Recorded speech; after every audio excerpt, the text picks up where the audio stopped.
여러분 반갑습니다. 반갑습니다. 네.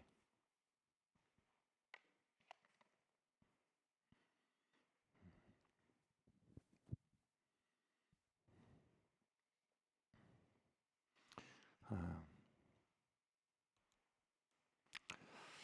우리 한번 말씀을 읽어보실까요? 우리 요한계시록 5장 말씀 함께 읽겠습니다. 시작. 큰 음성으로 이르되 죽임을 당하신 어린 양은 능력과 부와 지혜와 힘과 존귀와 영광과 찬송을 받으시기에 합당하도다 하더다. 아멘. 여러분 부와의 번영을 구하는 일이 성도들에게 있어서 합당한 걸까요? 여러분 그렇게 기도가 선뜻 나오시나 하나님 내게 부를 주세요, 번영을 주세요, 하나님 내게 권력을 주세요. 어떠신지 모르겠습니다. 어, 어, 여러분 어떨지 몰라도 저는 이게 굉장히 망설여졌습니다. 하나님 내가 성공하게 해주세요. 제게 풍요를 주세요. 어, 잘 풀리게 해주세요. 이런 기도가 잘 안 나와요. 그러면서 동시에 사실 삶은 어떻게 합니까? 성공적인 삶을 살기 위해서 부단히 달려갑니다. 풍요한 삶을 살기 위해서 부단히 재정을 관리하고 또 저희 가정과 아이들에게 부족함이 없게 하기 위해 땀 흘립니다. 그렇게 선뜻 기도하지 못하면서도 사실 삶의 내용은 성공적인 삶과 풍요를 향해 달리고 있는 것이 현실입니다.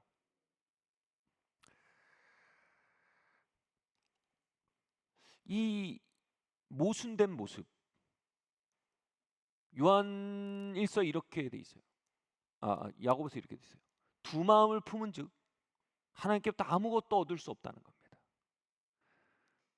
다시 말해 우리가 그것을 너무나 원하고 필요로 하는 삶을 살지만 동시에 그것을 선뜻 구하지 못하는 망설임이 있는 마음, 이것이 가져오는 이 비효율성은요, 우리가 생각하는 것보다 훨씬 더 큰 우리의 삶의 장애물이 되고 있는 것이 사실입니다. 오늘 하루 열심히 사셨죠, 여러분?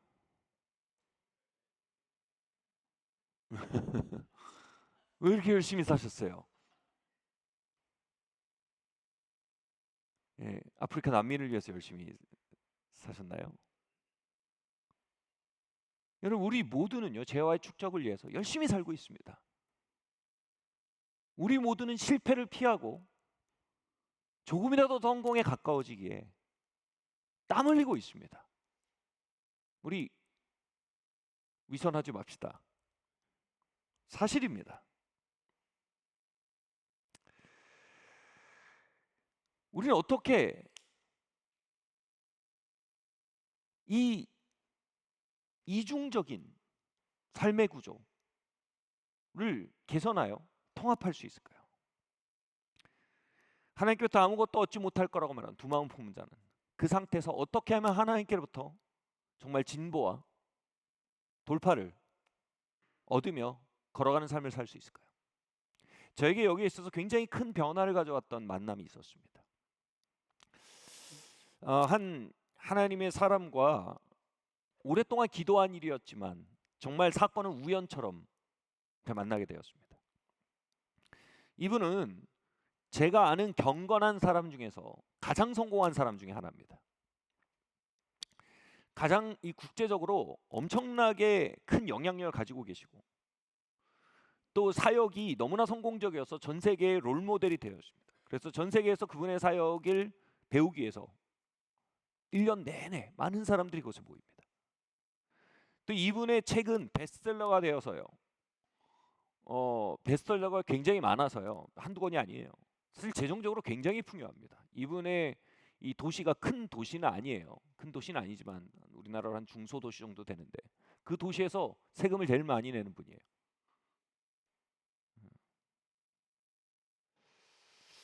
이 정도로 유명하거나 힘있거나 풍요한 사람을 보면 저는 내심 이렇게 생각하곤 합니다. 저 사람 아마 가정생활은 엉망일 거야. 겉은 저렇게 번들을 하지만 아내와 관계가 안 좋고 아이들은 아버지가 집에 들어오면 방으로 다 들어가고 뭐 이런 구조일 거야. 뭐 이런 생각을 좀 합니다. 그런데 제가 이분의 개인적인 삶의 차원을 여러 루트로 사적인 루트를 통해서 알고 있는데 정말로 건강한 삶을 살고 계십니다. 그리고 거룩한 삶을 살고 계세요. 정말 가정이 그 어떤 가정보다 견조하고요. 정서적으로도 건강하고요. 그리고 거룩한 삶을 살고 있습니다. 이분이 한국에 집회가 있어서 큰 집회가 있어 입국을 하셨는데 어, 갑자기 이 집회가 취소돼 버린 겁니다. 그래서 이분을 좀 가까이 알고 좀 대화하고 여러 가지 지혜를 또 정말 지혜가 깊은 분이어서 이 지혜를 듣고 싶은 마음이 있었는데 도저히 이 성사가 안 되는 만남 같았는데 그 기도를 하나님 응답하시려고 일을 벌이신 것처럼 집회가 취소돼 버렸어요. 이분 한국에 들어왔는데요. 그래서 이분의 지인을 통해서 저희가 컨택이 됐어요. 그래서 3일간 온팡 저희에게 와서 집회를 할 수 있는 호의를 얻게 된 겁니다.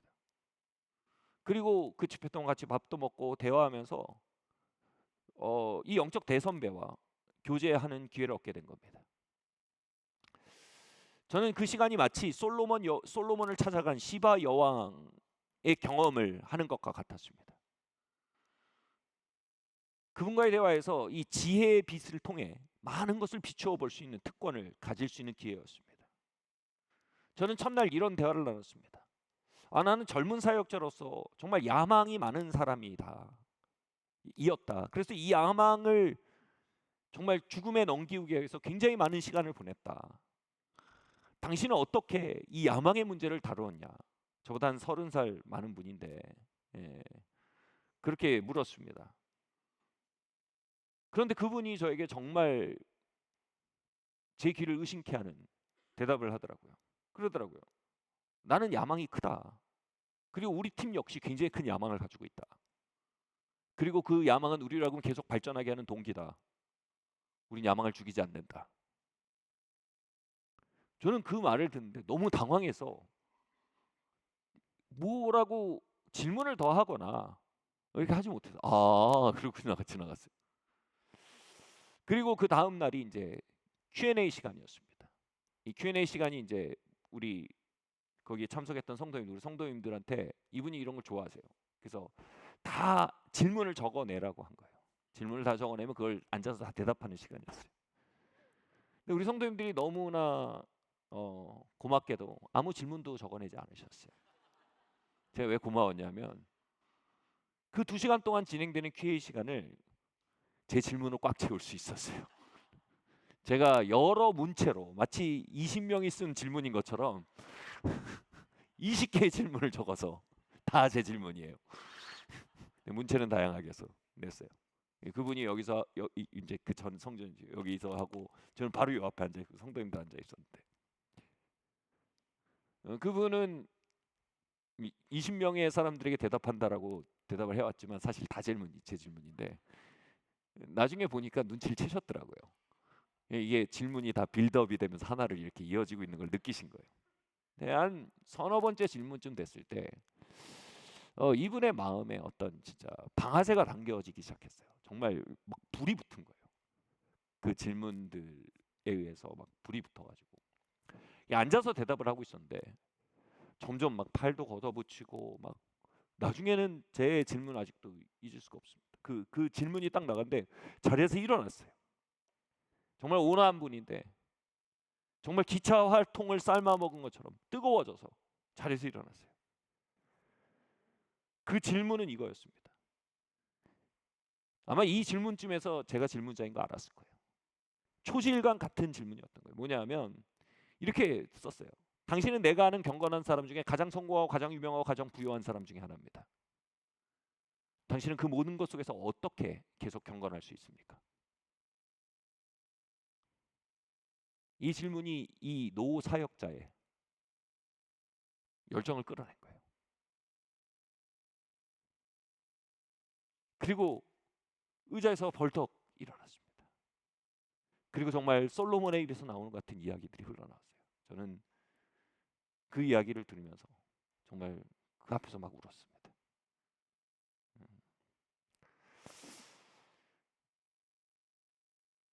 그 내용은 이것이었습니다.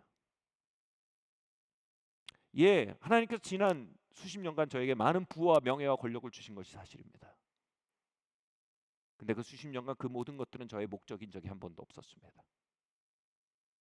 저는 요한계시록에서 24장로들이 자신의 왕관을 가차없이 던져드리며 하나님의 영광을 예배하는 그 모습을 저의 열정으로 삼습니다. 저는 나에게 맡겨진 모든 왕관들이 그분 앞에 던져지며 예배하는 예배자이길 원할 뿐입니다. 그리고 그렇게 예배할 수 있는 세대를 일으키는 것이 나의 열정이며 이것이 요한계시록에서 계시된 예배이듯 이러한 예배가 드려지는 일들 통해서 주님의 나라가 이 땅에 임할 것을 믿습니다. 저는 머리가 멍해졌습니다. 그리고 눈물이 났습니다. 맞습니다. 어떤 부와 존귀와 권력도 하나님의 임재와 그분의 아름다우심 앞에 빛을 발할 뿐입니다.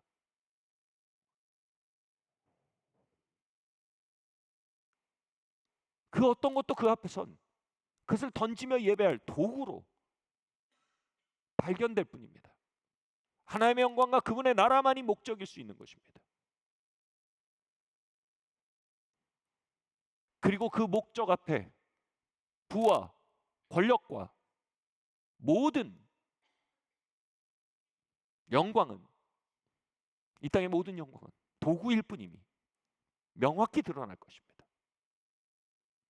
그렇게 24장로가 예배하며 외치는 소리가 요한계시록 5장에 나옵니다. 그들은 이렇게 외칩니다. 함께 읽어볼까요? 시작. 큰 음성으로 이르되 죽임을 당하신 어린 양은 능력과 부와 지혜와 힘과 존귀와 영광과 찬송을 받으시기에 합당하도다 하더라. 아멘. 죽임당한 어린 양께서 부에 합당하십니다.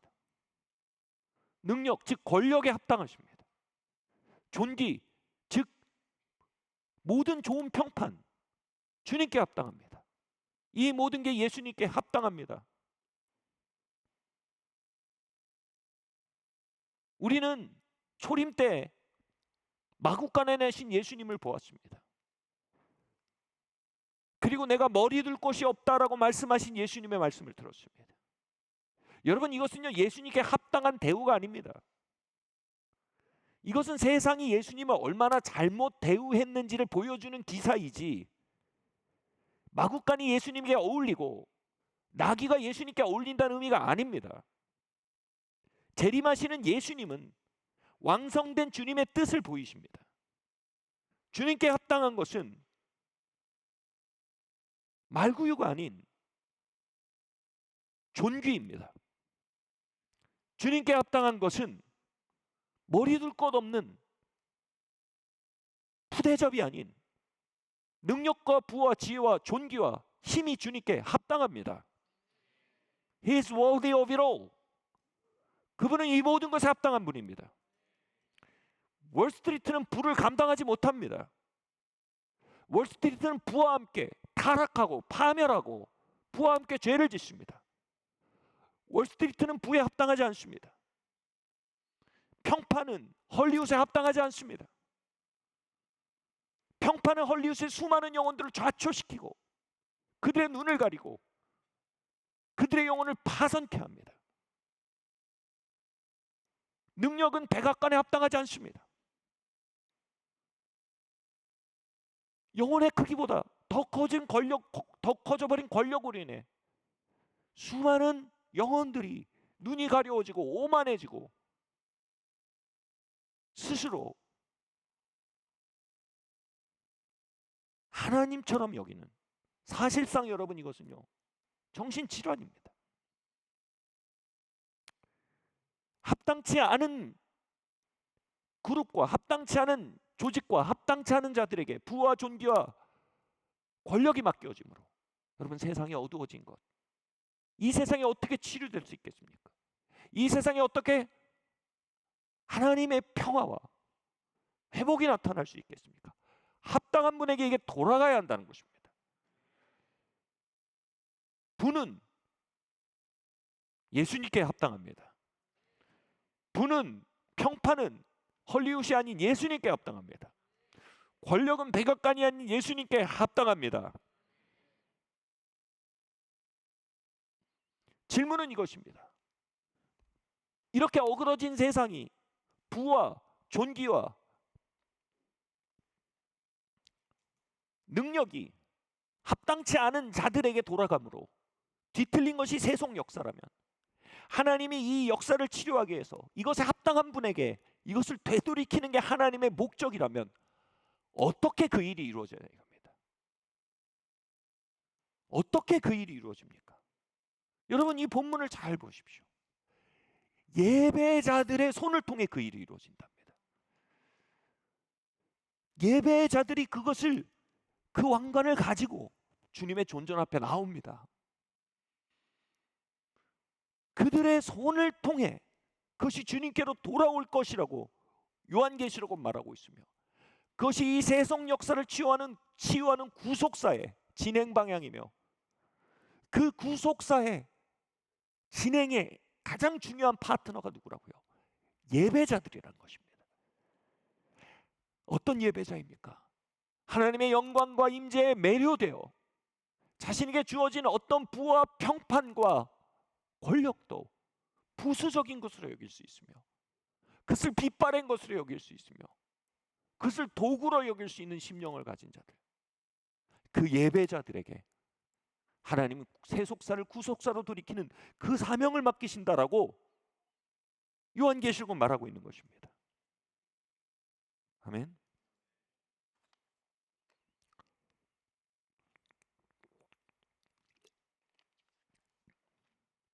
주님은 그 일에 예배자들을 사용하십니다. 여기 예배자가 없으신가 봅니다. 하나님 그 일을 예배자에 사용하십니다. 아멘.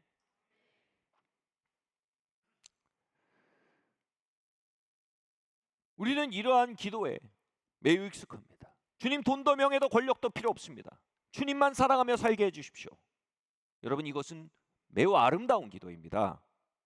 그러나 성경적인 기도는 아닙니다. 성경적인 기도는 이것입니다. 주님 사랑합니다. 주님께 모든 부와 권력과 존귀가 돌아가기를 바랍니다.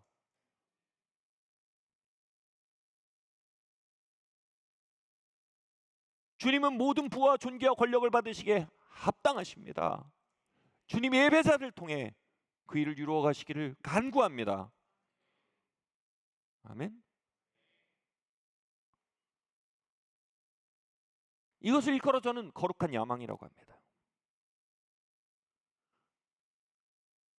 여러분, 성도들 안에, 교회들 안에는 이 거룩한 야망이 돌아와야 합니다. 어쩌면 그 하나님의 사람이 한 말, 나는 야망을, 아주 큰 야망을 가지고 있습니다. 우리 팀도 아주 큰 야망을 가지고 있습니다. 그리고 그 야망은 우리로 하여금 계속 나가게 하는 엔진입니다라고 말했던 이유였던 것 같습니다.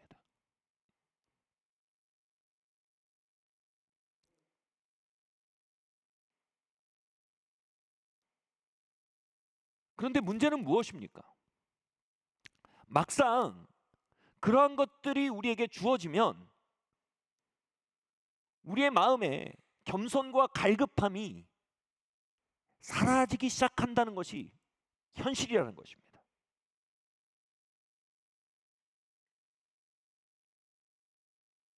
몇 년 전에 하나님이 다양한 방식으로 이 사역의 이 문들을 열어 가실 때였습니다. 한 2, 3년 전, 4, 5년 전쯤 코로나가 시작되고 뭐 하면서 자꾸 우리가 생각지 않은 방법으로 이제 문이 열리기 시작했습니다. 그 일들이 신기하기도 하고 해서 이제 이번 달에 이제 존 목사님 오시죠. 여러분, 이런 집회는 놓치지 하시길 바랍니다. 예, 뭐 지나가며 하는 말이지만 저희가 아는 모든 집회 중에 가장 여러분 역사가 많이 일어나는 집회입니다. 이렇게 말해도 돼요. 정말로요. 정말 아이들까지요. 저희가 구이동에서 집회할 때 구이동에 있던 시절에는 아이들이 처음으로 이 뭐라 그래요? 이거 폭동도 아니고 난동도 아니고 뭐라 그래요? 쿠데타를 일으켰어요. 그러니까 저희 예배당에서 집회가 계속되는데 이 중등 애들이 와가지고 너무 하나님 만나고 난리가 난 거예요. 그래서 그걸 다음 날에 가서 수업 시간에 간증을 한 거예요. 그러니까 초등 애들이 너무 질투가 일어난 거예요. 그래서 우리는 왜 집회에 참석하지 못하고 수업을 해야 되냐. 그래서 이 아이들이 쿠데타를 일으켰어요. 그래서 교장 선생님에게 항의하고 결과적으로 수업 시간을 이 집회 시간으로 바꿔서 그 오후 시간에 결국 했는데 이분이 또 너무 아이들을 사랑하시니까 또 아이들 다 불러내서 기도해 준데 거기서 정말 하나님 너무나 만지신 거예요. 그냥 난리가 나버렸어요. 뭐 지나가는 얘기지만 그 당시에 한 3기 4기 넘어가는 암이 걸리신 분이 계셨어요. 근데 그 집회 끝나고 가서 사진을 찍었는데 0.5기로 돌아간 거예요. 수술이 불가능한 상태였는데 수술해서 끝낼 수 있는 상태까지 나가신 거예요. 그 소식이 전해지고 또 그때 교회와 학교가 한 건물에 있었으니까 그 얘기를 들은 또 선생님들이 다 학교 성도들이었고 그래서 그 소식을 딱 주중에 듣고 갑자기 그 건물에서 갑자기 이 여선생님들이 많으니까 막 이런 소리라서 저는 큰일 난 줄 알았어요. 근데 그 소식이 전해지고 이분들이 너무나 기뻐하는 소리였던 거예요. 근데 제가 너무나 벅찬 건 뭐예요? 그런 소식이 전해지고 열광하는 그 분위기 속에서 아이들이 컸다는 거예요. 하나님 살아계시구나. 네. 그 비명소리를 듣고 아이들이 왜 선생님 왜 저래? 그러면 이런 일이 있었대. 그러니까 애들이 이제 집회가 있을 때 쿠데타를 일으킨 거죠. 우리도 가야 된다 막 이러고. 그래서 여러분 하나님 나라는 침노하는 자의 것입니다. 그러니까 아이들처럼 침노하시길 바랍니다. 네. 우린 이런 은혜의 자리를 놓치고 살 여유가 별로 없습니다. 얼마나 세상과 죄와 육의 공격이 파상 공격이 얼마나 부지런하고 얼마나 여러분 강력합니까? 그러니 하나님의 왕국의 지원 사격 역시 얼마나 빈번하고 강력해야겠습니까? 여러분 거기에 우리를 개방시키는 삶을 살기를 바랍니다. 자, 이분에게 제 전화를 했어요. 그래서 이런 일이 진행되고 있다 그러니까 이분이 너무 좋아하면서 막 이제 얘기하시고 격려도 해주고 뭐 칭찬도 해주시고 이러다가 끝나면서 이분이 저보다 나이가 40세가 많습니다. 아마 이분처럼 사역적인 경험이 많은 사람이 거의 지구상에 몇 명이 없을 정도예요. 정말 다양한 경험이 있고 연륜이 있는 분이에요. 근데 이분이 전화를 딱 끊기 전에 국제 전화 이제 국제 그 인터넷으로 한 전화였지만 국제 전화인데 딱 끊기 전에 그러는 거예요. 영준 그러시는 거예요. 그러니까 뭐가 다급하게 물으셔서 제가 뭐 귀를 기울였어요. 그 축하하고 격려하시고 막 칭찬도 하시다가 이제 마지막에 딱 이 말 하시는 거예요. But 근데 stay humble, stay hungry. 한 번 더 말씀하셨어요. Stay humble, stay hungry. 너 계속 겸손해야 돼. 계속 배고파야 돼. 근데 전화를 끊고요. 이 말 안에 있는 경고가 제 영혼에 부딪혔어요. 여러분 어떤 영향력도 어떤 부도 어떤 평판도요. 우리에게 변질과 타락을 가져오는 경향이 있음을 우리는 알아야 됩니다.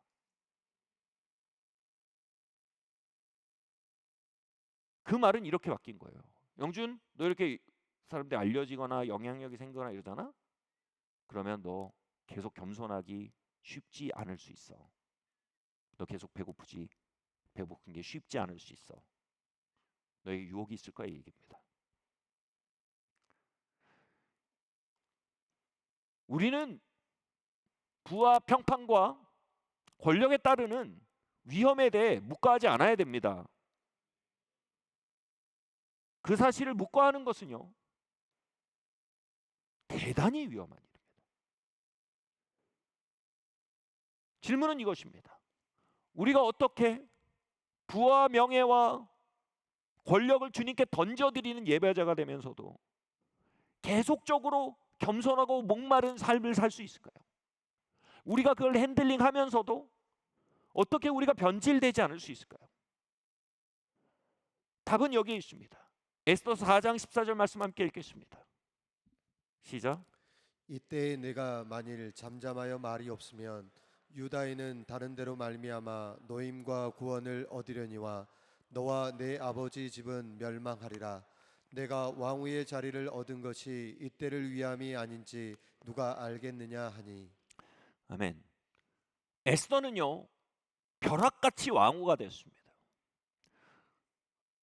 당시 왕후는요, 엄청난 권력과 평판과 부를 가진 자리입니다. 그런데 그의 삼촌 모르드게는요, 전체 성경의 맥락에서 성령님의 의인화라고 많은 신학자들이 말합니다. 성령님이 왕후 에스더에게, 왕후는 누굽니까? 교회죠. 그리스도의 신부된 교회입니다. 이렇게 말하는 겁니다. 네가 지금 왕후가 됨이 이때를 위함이다. 무슨 얘기입니까? 이 당시에 하나님은 새 성전 시대를 향해서 백성들을 보존하고 계셨습니다. 이 하나님의 섭리와 하나님의 뜻이 이루어지는 과정이었어요. 그리고 그 도전 속에 그 하나님의 백성들이 도전 가운데 있었습니다. 모르드게가 이들을 보존하기 원하는 것이 하나님의 뜻인데 이 하나님의 뜻이 펼쳐지는 이때를 위해 너에게 왕후의 자리가 주어짐이 아니냐라고 말한 것입니다. 다시 말해 너에게 주어진 번영과 부와 권력에는 뭐가 있다고요? 목적이 있다라는 얘기를 한 겁니다. 그는 부와 권력과 평판에 대해, 번영에 대해서요, 목적이 있다고 말하면서 동시에 경고합니다. 너의 번영이 목적에 맞게 사용되고 귀속되지 않으면, 다시 말해 너의 번영이 목적에서 이탈하기 시작하면 너는 그 번영과 함께 멸망할 것이다 라고 말합니다. 그는 목적이 있는 번영에 대해 말하며 동시에 목적을 잃어버린 번영의 위험성을 경고했습니다. 여러분, 세상의 번영의 문제가 뭡니까? 월스트리트의 부의 문제가 뭡니까? 부가 목적입니다. 성경에서 한 번도 부가 목적이지 않습니다. 부는 언제나 도구입니다. 다시 말해 부는 목적을 위해 드려져야 합니다.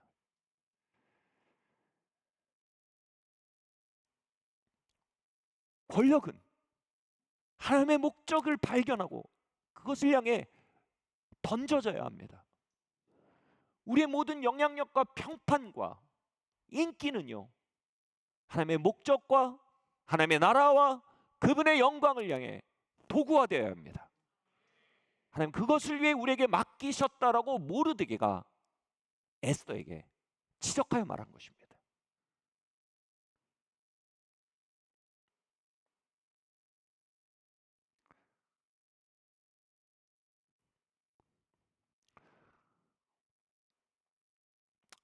이 반지의 장이라는 판타지 소설이 굉장히 여러분 통찰력 있는 소설이고 성경적인 베이스로 쓰여진 소설입니다.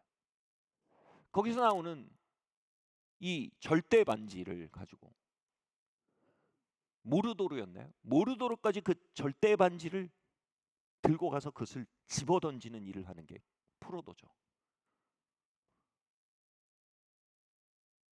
여러분, 우리는요, 부와 권력과 평판이라는 반지를 하나님의 목적과 하나님의 영광까지 들고 가 던지는 사람이 되도록 불림받은 것입니다.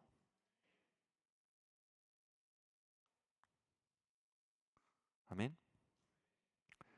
이 존 슈락은 이렇게 말했어요. 부는 거짓의 문제를 가진 사람을 엄청난 거짓말장이로 더 만들 것이다.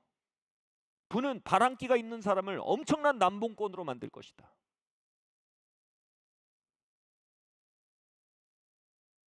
여러분, 이 경고는 심히 사실입니다. 번영은 우리 안에 있는 타락의 인자를 촉진시키는 경향을 가집니다.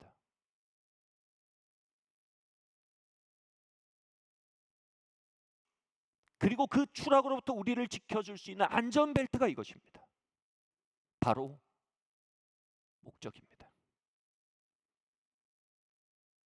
저는 이것을 목적이 있는 번영이라고 말합니다. 여러분의 번영에는 목적이 있으십니까? 아니면 번영이 목적이십니까? 번영이 목적이라면 여러분, 그 번영과 함께 서서히 멸망해 갈 것입니다. 아니, 목사님 설교에서 어떻게 그렇게 악담을 하십니까? 모르드게가 조카 에스더에게 악담을 했습니다.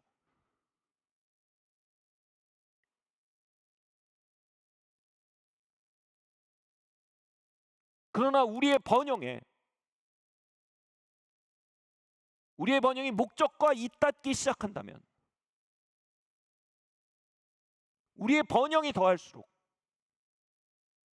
하나님의 나라와 그분의 뜻과 그분의 영광은 우리의 삶에 더욱더 진하여져 갈 것입니다. 그 면류관을 던지며 예배하는 곳에 하나님의 통치는 더 구체화되며, 그 면류관을 던지며 예배하는 자들의 삶의 자리에 하나님의 임재와 하나님의 뜻과 하나님의 공의와 하나님의 자비는 하나의 철학이나 사상이 아닌 흐르는 강이 되어 액체와 같은 실체가 되어 그것에 흐를 것이라고 예언한 수많은 선지서들의 약속을 우린 보고 있습니다.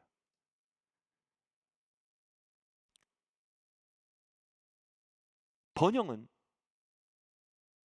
목적에 봉사할 때 하나님의 나라를 손에 잡힐 듯한 실체로 만들어내며, 번영은 목적에서 분리되어 그 자체가 목적이 될 때 우리 안에 있던 타락의 인자를 손에 잡힐 듯한 실체로 끌어내는 양날의 검이 된다는 것을 우린 성경을 통해 바르게 배워야 합니다.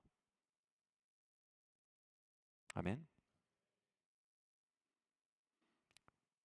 저희 가정에는 하나님이 주신 왕관이 있었습니다. 저희 부모님이 신혼 시절부터 정말 쓰레빠 하나 잘 안 바꿔 신으시면서 그 쌈짓돈을 모아서 땅을 사셨습니다. 근데 이렇게 그냥 샀던 땅인데 세상에 거기에 로타리가 들어오기로 했어요. 로타리가 뭔지 지금 잘 실감이 안 나시는데, 당시에 로타리가 들어오는 건 정말 기름이 터진 것과 비슷한 겁니다.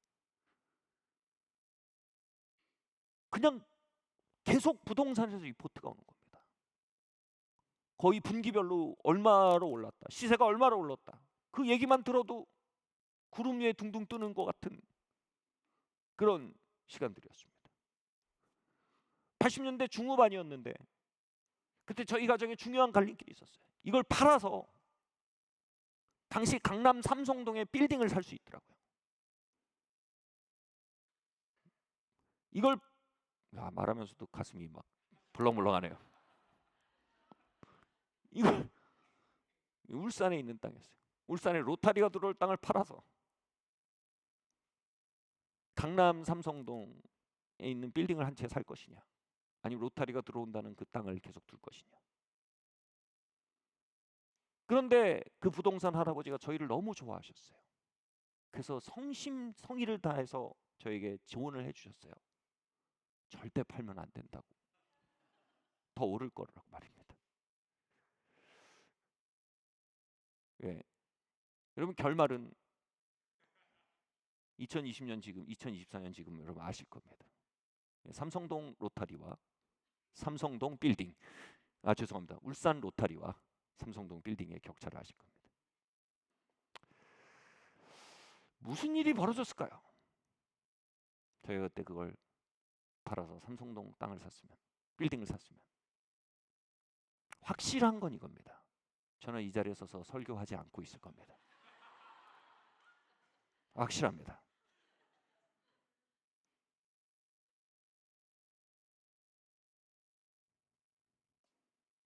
저는 주님을 찾는 갈급함 배우지 못했습니다.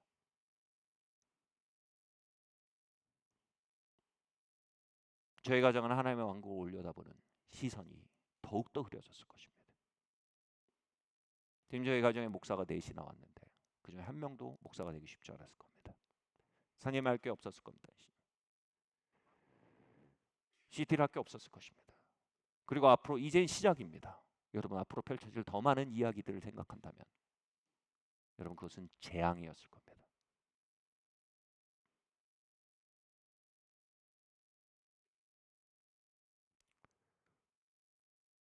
짧게 생각하면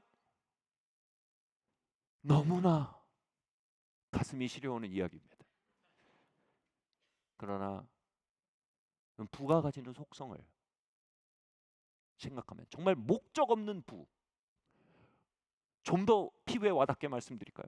목적 없는 삼성동 빌딩, 이 가지는 치명적 독소를 생각한다면 저희는 목적 없는 번영으로부터 저를 건지신 하나님께 감사드립니다.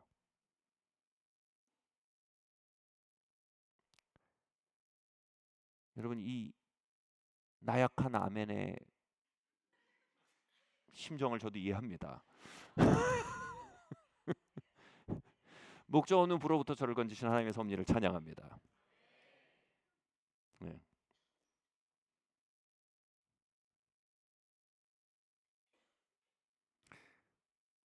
결혼하고 제가 아내에게 그런 얘기 했었어요. 야, 그때 우리가 그걸 살려고 그랬었어, 삼성동. 그러니까 제 아내가 그렇게 얘기하더라고요. 그러니까 아마 그랬으면 당신과 나는 우리 이 사역을 하다 만나지 않고 아마 클럽에서 춤을 추다 만났을 거야. 이렇게 얘기했더라고요. 네. 한 1년 사귀다가 싸우고 헤어졌을 거라고.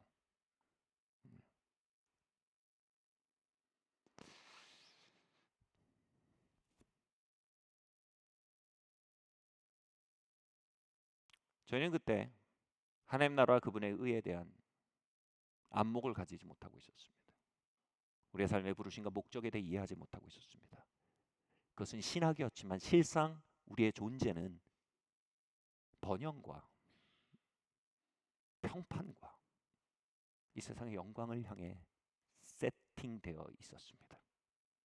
저는 하나님의 나라를 목말라 하지 못하는 사람이었습니다. 저희는 하나님의 영광 앞에 겸손할 줄 모르는 사람이었습니다.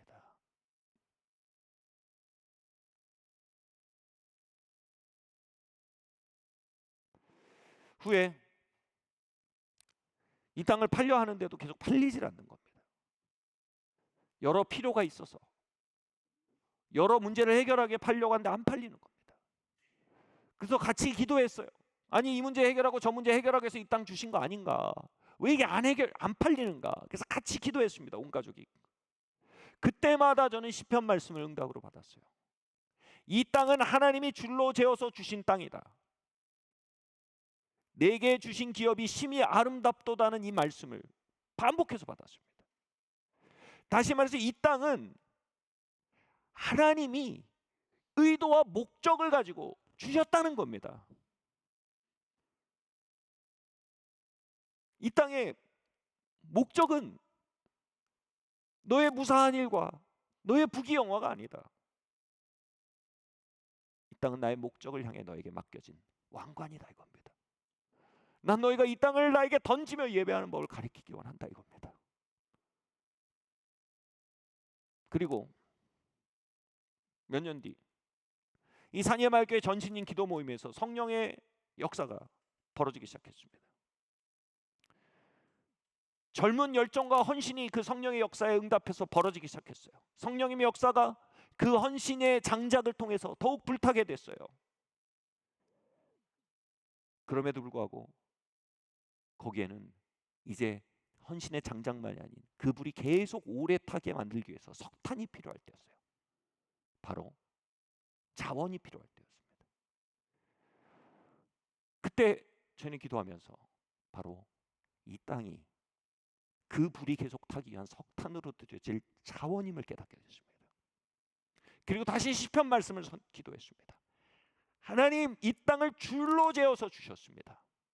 이 땅은 심히 아름다운 목적을 가지고 있습니다. 하나님의 섭리 안에 우리에게 맡겨진 하나님의 왕관입니다. 하나님이 이 왕관을 통해 하나님의 나라와 하나님의 뜻이 이 땅에 이루어지길 원합니다. 이제 이 땅을 팔아달라고 기도하던 그 어떤 기도보다 강력한 힘이 그 기도에 실리기 시작했습니다. 재정의 문제를 풀어달라고 외치며 기도했던 그 모든 기도들이 어찌나 힘없는 기도였는지 모릅니다. 그러나 그 순간 하나님, 이것이 이제 이 불꽃이 청년들의 헌신이라는 장작을 통해 타오르기 시작하는데, 주님, 이것이 우리 젊은 날의 헌신, 젊은 날의 영적 체험으로 끝나지 않게 해서 하나님, 이제는 우리에게 자원이 필요합니다. 석탄이 필요합니다. 정말 기적이 벌어졌어요. 몇십 년 동안 꼼짝도 아니하던 그 땅을 어떤 큰 부동산, 그냥 동네 부동산이 아니고 부동산 기업이 나서서 팔겠다고 나섰습니다. 제가 듣기로는 중간 부동산만 한 6개, 7개였다. 부동산이 모였는데 서로 연결을 해가지고 6, 7팀이 만난 거예요. 그래서 그게 매도가 이루어졌어요. 후일담이지만 그렇게 큰 부동산 기업들이 매도를 했을 때 가져가는 컷이 굉장히 큽니다. 근데 이 일을 진행했던 분이 제 결혼식에 오셨어요. 비신자세요. 오셨는데 결혼식에 알 수 없는 하나님의 역사로 벽에 머리를 대고 계속 울다 가셨어요. 그리고 마땅히 받아야 될 그 복비에 대해서 받지 않겠다고. 그냥 하나님께 자신이 한 일이라는 것을 인정하는 거예요. 이건 내가 받을 몫이 아닙니다. 마땅히 요구할 걸 요구하지 않게 된 거예요.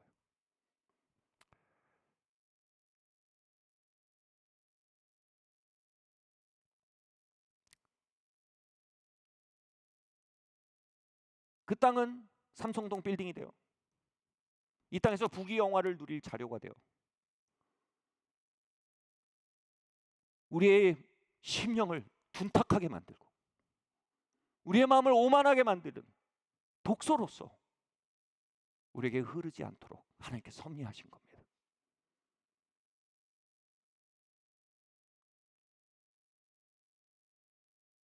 내가 너에게 준 번영의 목적이 있어.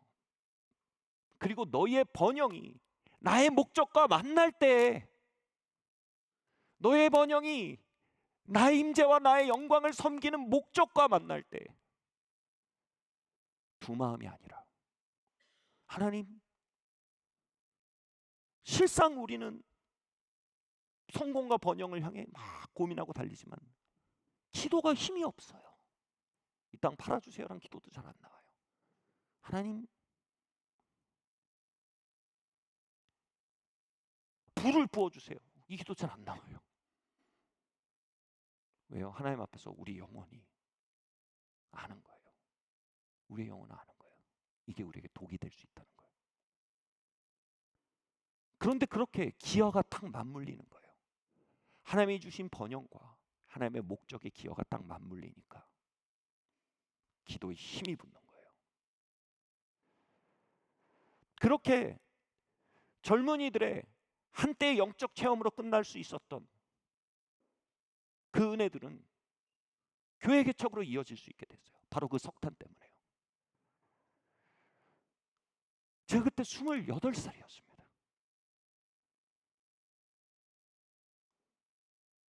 그리고 지하에서 시작된 그 교회가 대한학교를 시작하고 통건물을 빌려서 학교와 대한학교가 그리로 들어가서 수많은 아이들과 또 영혼들에게 인큐베이터가 될 수 있는 환경이 되는데도 그 자원은 사용될 뿐 아니라 여러분 그 자원이 번영하기 시작했어요.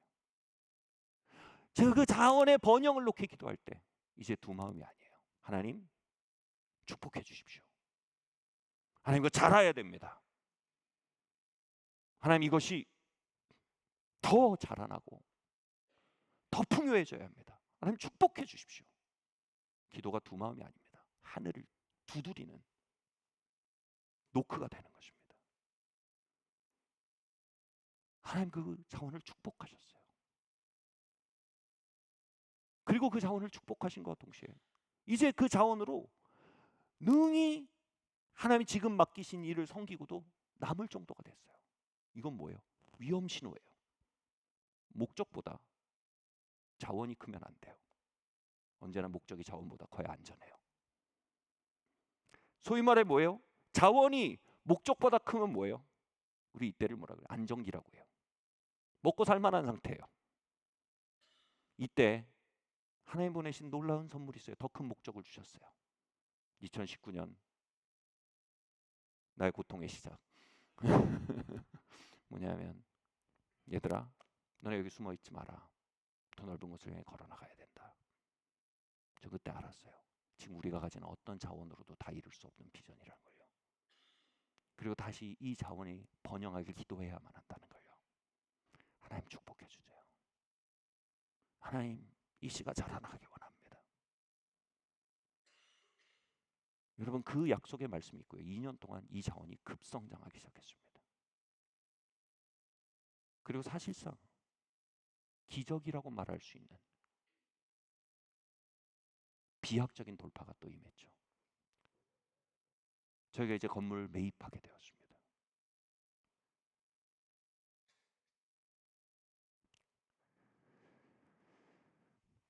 지난 10여 년의 발걸음 속에서 저는 두 시즌을 명확히 알고 있습니다.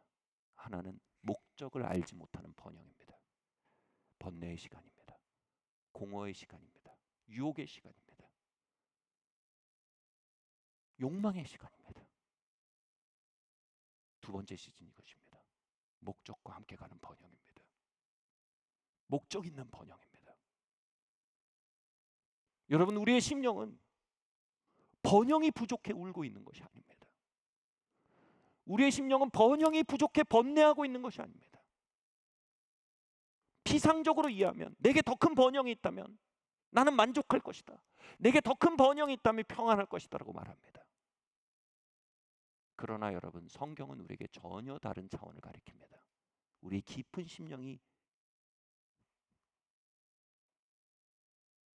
신음하고 있는 이유는요. 우리의 번영이 목적과 충분히 맞물리지 못하기 때문입니다. 충분한 목적이 우리의 삶을 뒤덮지 못하기 때문입니다. Purpose driven prosperity. 목적이 끌고 가는 번영. 목적이 끌고 가는 부. 목적이 끌고 가는 평판. 목적이 끌고 가는 영향력.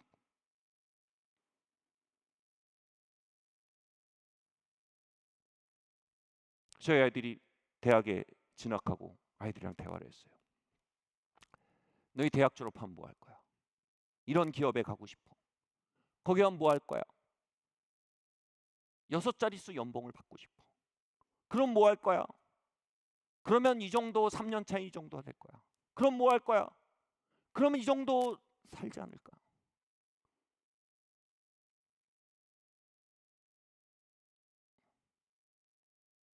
그들의 부와 번영에 대한 목적을 알지 못했어요. 그럼 제가 바꿔서 물었어요. 그 돈으로 너희 뭐 하고 싶어? 그 돈의 목적이 뭘까? 하나님 그 돈을 너에게 왜 맡기셨을까? 이 아이들의 질문이 바뀌었어요. 그 돈을 맡기신다면 하나님 왜 너희에게 그 돈을 맡기실까? 갑자기 아이들의 마음이 겸손해지고 느껴져요. 그게 겸손해지고 배고파지는 거예요. 하나님 향해서. 그리고 이렇게 얘기하는 거예요. 이런 아이들 공부할 기회를 주고 싶어. 이런 아이들이 충분히 공부할 수 있도록 후원자가 되고 싶어. 그렇게 대화가 갈 때 그들 머리 위에 영적 기후가 바뀌는 걸 느꼈어요. 첫 번째 대화에서는요. 저는 그들의 꿈을 위해 기도할 수가 없었어요. 첫 번째 대화에서는 하나님 이들을 축복해 주시라는 기도가 안 나오는 거예요. 저의 율법적인 마음 때문이 아니라 제 속사람이요. 축복을 안 하는 거예요. 제 안에 계신 성령님이 축복을 안 하는 거예요. 근데 그들의 대화가 바뀌고 나 이런 아이들에게 공부할 기회를 주고 싶어. 뭐 진짜 농담처럼 하는 얘기지만 이런 시티에 에스컬레이터를 놓고 싶어.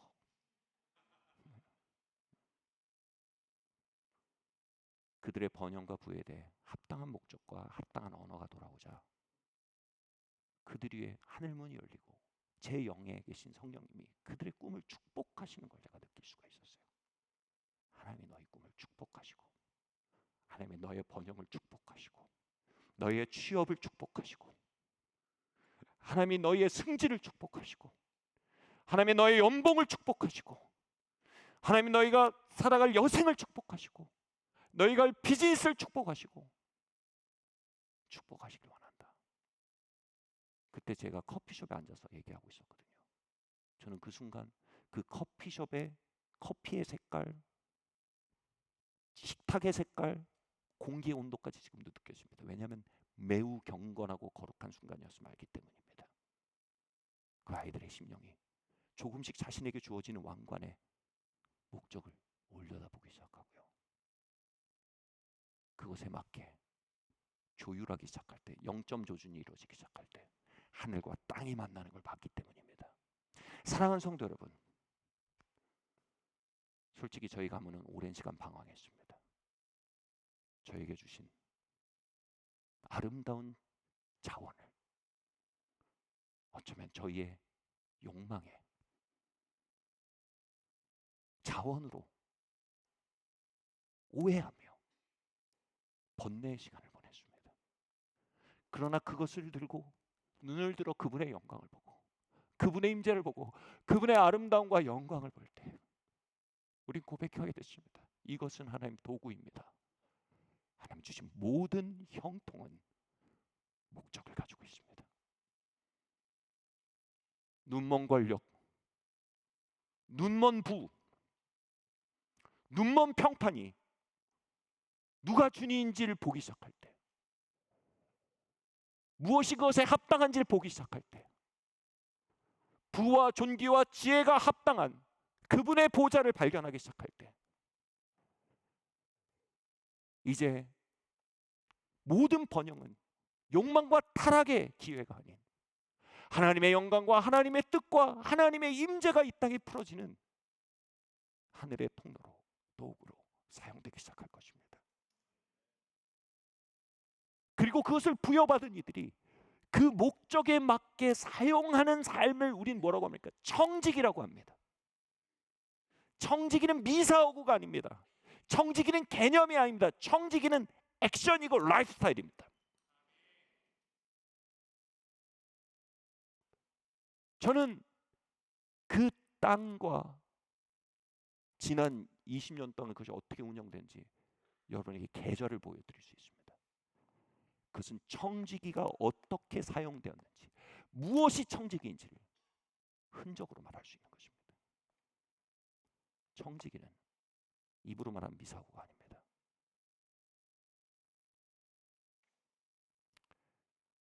여러분, 그렇게 우리의 번영에 대해서 하나님 우리에게 주신, 여러분 하나님 번영에 대해서 여러분 욕망을 주셨죠? 욕구를 주셨죠? 안 주셨나요?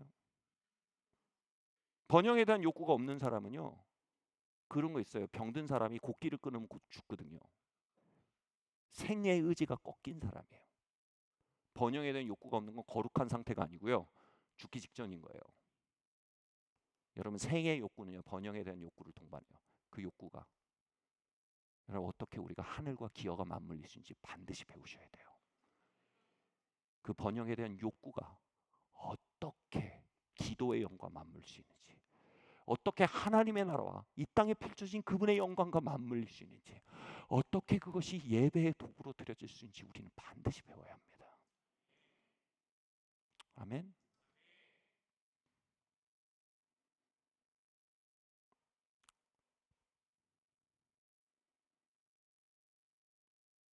그럴 때 먼저 그 나라와 그 일을 구하라. 그래야만 이 모든 것을, 여기서 말하는 이 모든 것은요, 번영에 관한 것입니다. 그 글을 읽어보십시오. 영적 은사가 아닙니다. 이 모든 것을 너에게 더하시리라. 이 땅에 영혼과 땅의 이야기가 0점 조준이 되어 기아가 맞물린 삶의 구조가 일어나는 곳에 나는 그들의 파괴에 대한 염려 없이 볼 수 있고, 그들의 교만에 대한 우려 없이 볼 수 있고, 그들의 안일함에 대한 우려 없이 볼 수 있다. 먼저 맞춰지게 해라. 그럼 내가 볼 수 있다. 아멘. 저의 삶에 너무나 오래 걸린 이 이야기가 많은 10대들에게 이 설교를 통해 시간이 매우 짧아질 수 있기를 바랍니다. 아멘. 여러분 질문하셔야 돼요. 여러분 왜 성공하기 원하세요? 왜 부자 되기 원하세요? 왜 유명해지기 원하십니까? 번영에 대한 여러분의 욕구는 눈이 멀어 있습니까? 아니면 눈을 뜨고 하늘을 올려다보고 있습니까? 우리 기도해야 합니다. 하나님 내 눈을 열어주십시오. 아멘. 나의 눈을 열어 더 높은 것을 보게 해주십시오.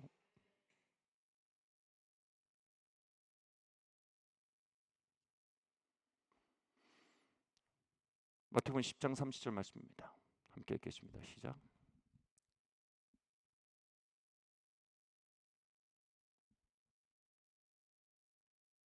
마태복음 10장 30절 말씀 제가 읽겠습니다.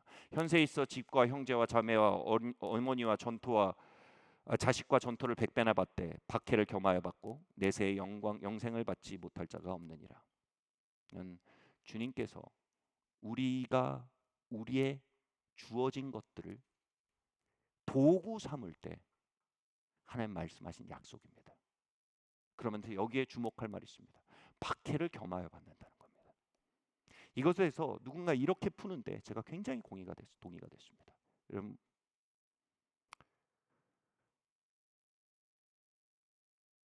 사람들의 찬사를 관리하기 위해서 먼저 사람들의 비판을 관리할 수 있는 사람이 되어야 합니다.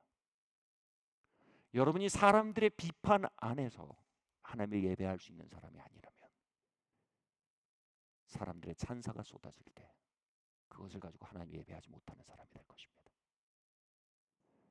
같은 방법으로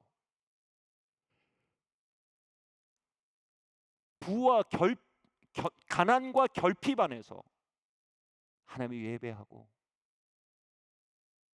하나님을 높일 수 있는 사람이 아니라면 부와 풍요 안에서 그것으로 하나님을 높이고 예배할 수 있는 사람이 될 수 없을 것입니다.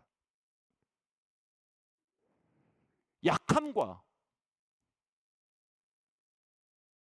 이런저런 고통 속에서 하나님을 예배할 수 없는 사람이라면 그들은 힘과 영향력을 가지고 하나님을 예배할 수 있는 사람이 될 수 없을 것입니다.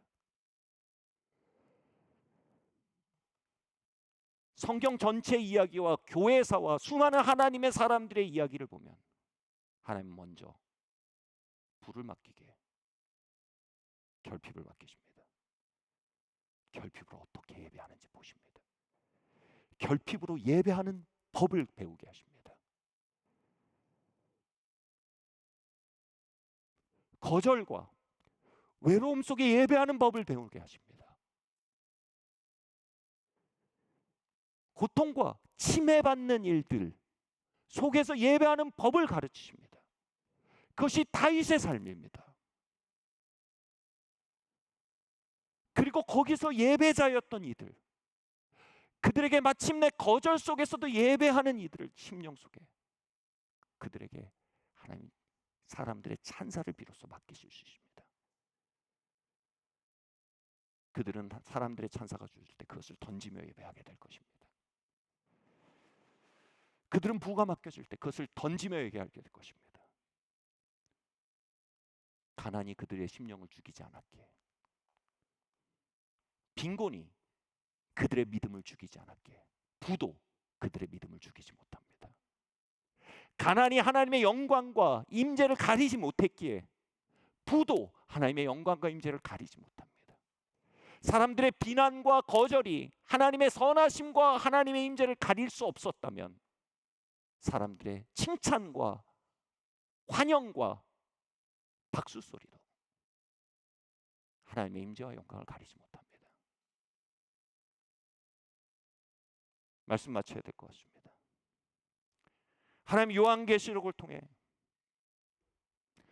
부와 존귀와 권력을 던지며 예배하는 예배자들을 일으키시며 그들의 예배를 통해 하나님의 종말론적 뜻을 이 땅 가운데 선명하게 이루어 가신다라는 약속을 주십니다. 그리고 그 예배자들은 하나님의 뜻과 섭리 안에 자신의 주어진 크고 작은 번영을 가지고 하나님께 질문하며 하나님의 뜻을 물으며 자신의 주변에 벌어지고 있는 하나님의 역사와 자신의 번영을 연결시켜 생각하는 법을 배우게 되고요. 아, 이때를 위함이구나. 이것을 위함이구나. 그리고 또한 그들의 삶에 주어지는 크고 작은 거절과 핍절과 상함들을 예배의 에너지로 바꾸며 그것을 예배의 재료로 바꾸어 나아가는 삶을 통해 마침내 부와 칭찬과 권력을 예배의 재료로 바꿀 수 있는 심령을 기경하고 계십니다.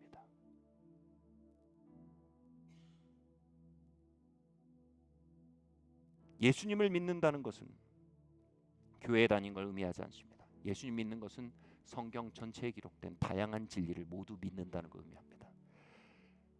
성경을요, 여러분,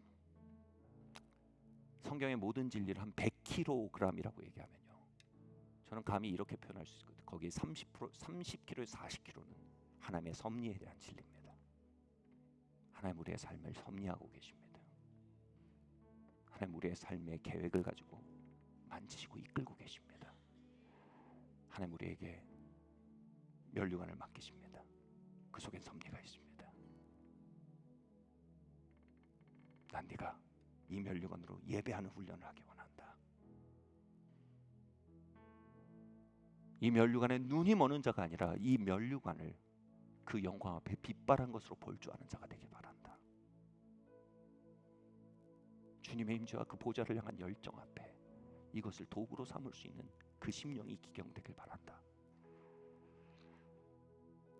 그리고 때론 우리에게 핍절이 다가옵니다.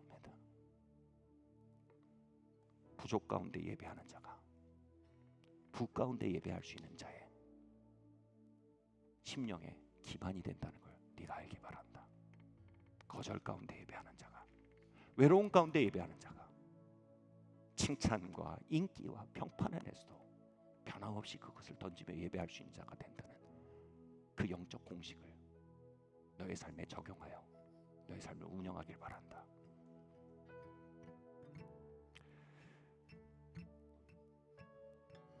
그 섭리를 믿는 믿음이 여러분 추수감사절이라는 절기를 교회 안에 가져왔습니다. 우리에게 크고 작은 번영이 있을 것입니다. 우리에게 크고 작은 빈곤과 상처가 있을 것입니다. 그 모든 것으로 하나님을 예배하는 사람들, 그 예배자들, 하나님은 이 성경을 통해 우리에게 말씀하십니다. 하나님은 그 예배자들을 주목하십니다. 내가 온 땅을 두루 감싸여 전심으로 나를 향하는 자가 있는가 찾는다라고 하셨습니다. 예배자를 찾으십니다. 그리고 그들에게 능력을 부으신다라고 말씀하십니다. 그것이 이 교회가 되기를 바랍니다. 그것이 여러분이 되기를 바랍니다. 그것이 이 11월이 되기를 바랍니다. 여러분, 우리 눈물로 주님을 예배합시다. 우리의 기쁨으로 주님을 예배합시다. 우리의 결핍으로 주님을 예배합시다. 우리의 번영으로 주님을 예배합시다. 우리의 거절로 인해 주님을 예배합시다. 우리의 칭찬과 평판으로 인해 주님을 예배합시다. You are worthy of it all. 주님은 이 모든 것을 받기에 합당한 분이십니다. 아멘. 할렐루야. 자리에서 한번 일어나겠습니다.